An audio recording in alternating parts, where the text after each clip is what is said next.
Bienvenue dans cette nouvelle vidéo. Alors aujourd'hui, on va parler de ce que je regarde en ce moment. Ça pourrait peut-être vous donner des idées. En ce moment, je regarde, c'est pas la première fois, c'est la troisième fois que je la regarde, la série The Shield. Série policière, une des meilleures séries que j'ai jamais vues, avec beaucoup de rebondissements, un rythme effréné et surtout un anti-héros, Vic Mackey, qui est super charismatique.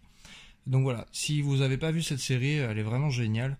The Shield, bon, moi je l'ai en DVD parce que je l'ai depuis longtemps, mais elle est dispo sur Amazon Prime, il y a tout. Elle est même sur Canal Plus en ce moment, donc si vous voulez vous la faire, c'est le moment ou jamais. Donc voilà, moi j'adore enchaîner les séries, parfois je regarde des nouvelles séries évidemment, mais j'alterne avec des séries que je connais déjà. C'est toujours un plaisir de revoir des bonnes séries comme ça. Ça par contre, je l'avais jamais vu. Je suis en train de découvrir Seinfeld, qui est très connu aussi, série sans laquelle on n'aurait pas eu Friends, How I Met Your Mother, etc. Alors ça n'a pas créé les sitcoms, mais en tout cas ça a donné les codes des sitcoms humoristiques qu'on connaît aujourd'hui. Donc voilà, Seinfeld, c'est très drôle, il y a des acteurs maintenant qu'on connaît un peu, qu'on a vu dans d'autres films. Voilà, c'est très chouette. Alors ça par contre c'est difficile à retrouver. Moi je les ai chopés en DVD il y a longtemps, dans des caches pour pas très cher, donc si on fouine un peu, on peut les trouver. Donc très drôle à regarder en VO, c'est très sympa. Sinon, qu'est-ce que j'ai regardé? Je suis en train de me refaire toute la saga Mission Impossible.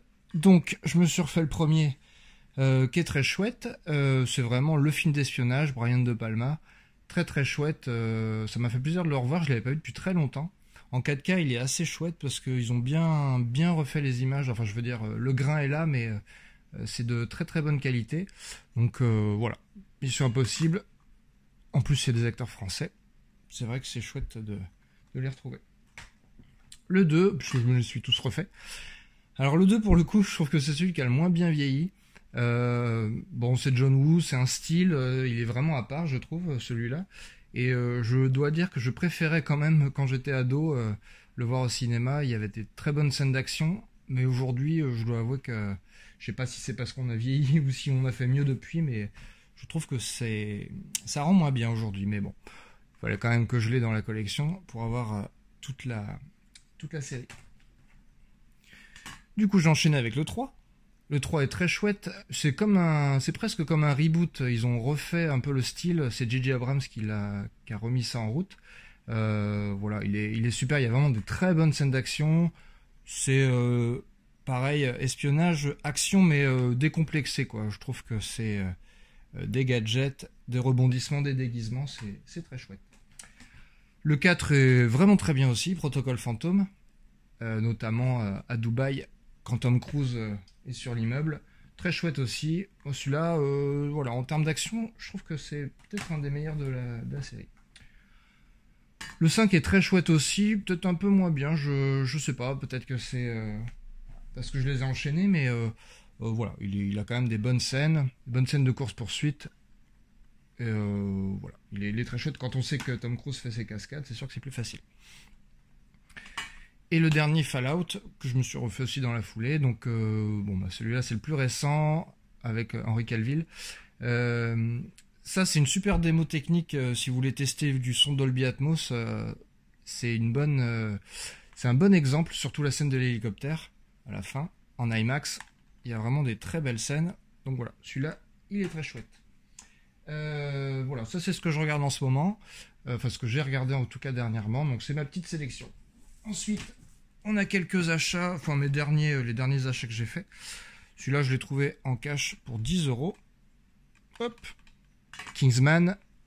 Celui-là, c'était vraiment une énorme surprise quand je l'ai vu. Je m'attendais pas du tout à ça. Je me suis dit, allez, encore un film d'espionnage, un peu rigolo. Mais, alors c'est le cas, mais pareil, des acteurs super et vraiment des scènes d'action incroyables. Mais incroyables, la scène de l'église, pour ceux qui connaissent, c'est quand même fou. Avec des musiques aussi assez incroyables, vraiment j'ai adoré. La suite est un peu moins bien, j'ai moins aimé, je ne l'ai pas du coup acheté. Et je suis curieux de voir ce qu'ils vont nous faire là dans la suite, qui est un espèce de préquel pendant la Première Guerre mondiale. Quand on pourra retourner au cinéma, ça sera pas mal. Pour 7 €, 8 €, je me suis pris le fugitif que je n'avais pas. Parce que celui-là, c'est un film à voir, je trouve. En Blu-ray, sympa. Harrison Ford, bien sûr, ce film, tout le monde connaît. Il est assez génial. Pour moi, ça, c'est le film du dimanche soir. Je sais pas si vous, ça vous fait ça, mais il y a des films comme ça qu'on aime voir à un certain moment. Et ça, pour moi, c'est le film du dimanche soir. J'adore. Bon, dans la première vidéo, j'en parlais.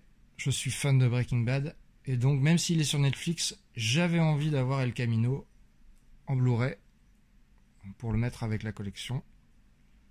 Moi, j'ai beaucoup aimé. Après, c'est du fan service, c'est-à-dire que voilà, si on est moyennement fan, on peut discuter de l'utilité de ce film. Mais bon, moi j'ai beaucoup aimé. Et puis, bah, ça prolonge le plaisir, on va dire. Et toujours dans le même univers, la saison 5, l'avant-dernière de Better Call Saul. Puisque pareil, même si c'est sur Netflix, celui-là, je suis obligé de l'avoir.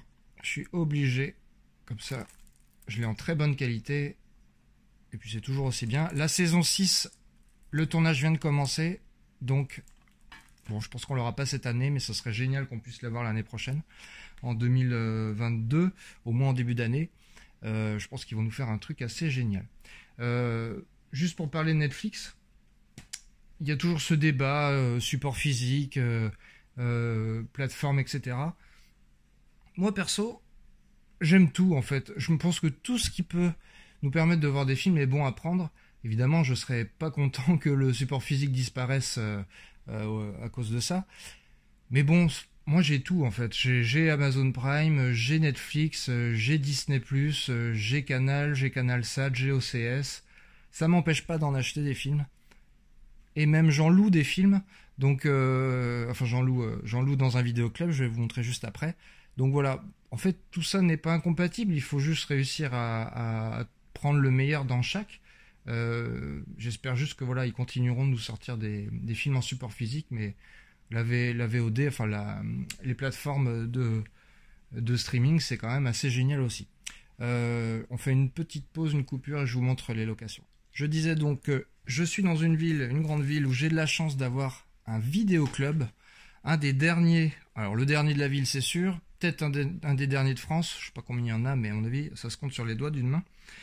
Mais moi j'adore, je vais une fois par semaine au vidéoclub et je loue des films. Ça m'empêche pas d'en acheter, ça m'empêche pas de regarder sur Netflix, mais quand vous arrivez dans un endroit où il y a 20 000 titres, eh ben, ça vous donne des idées de films à regarder pour la première fois ou à revoir. Et moi je trouve ça génial.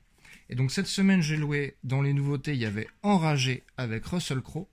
J'en avais entendu parler quand c'était sorti, mais bon, j'ai pas pu je pense qu'il est sorti au cinéma, mais on n'a pas pu avoir le temps d'aller le voir.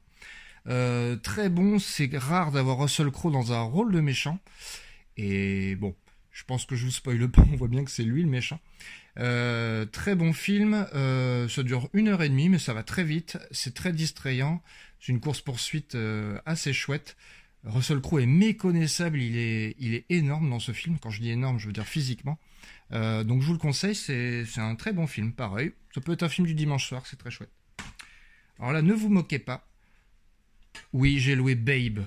Incroyable. Babe, c'est quand même George Miller, le réalisateur de Mad Max, qui a écrit cette histoire. Je ne sais pas ce qui lui a pris.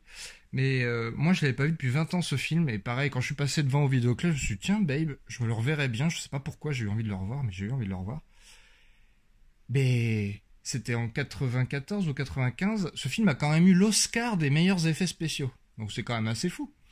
Et ça m'a fait plaisir de le revoir. Je sais pas pourquoi, je pourrais pas expliquer, mais j'avais envie et ça m'a fait plaisir. Ce film, un des rôles que je préfère de Jack Nicholson, avec sûrement Les Infiltrés, pour le pire et pour le meilleur. Ça aussi, c'est assez fou parce que ce film est sorti en 97 ou 98 en tout cas. Il est un peu passé inaperçu quand il est sorti parce qu'il est sorti la même année que Titanic. Pourquoi je dis ça? Parce que aux Oscars en 98, Jack Nicholson a quand même eu l'Oscar du meilleur acteur et Helen Hunt de la meilleure actrice pour ce film en 98. Donc ça vaut le coup d'en parler.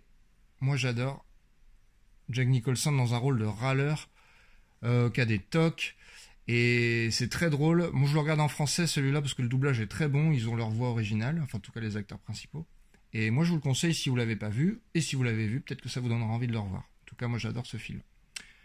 Voilà, c'était la sélection de la semaine, c'est ce que j'ai regardé dernièrement.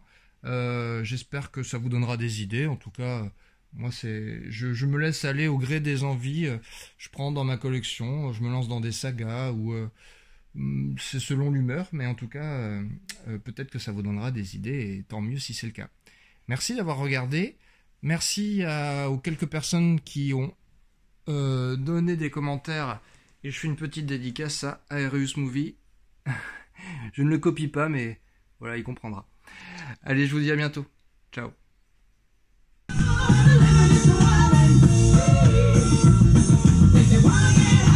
People come along with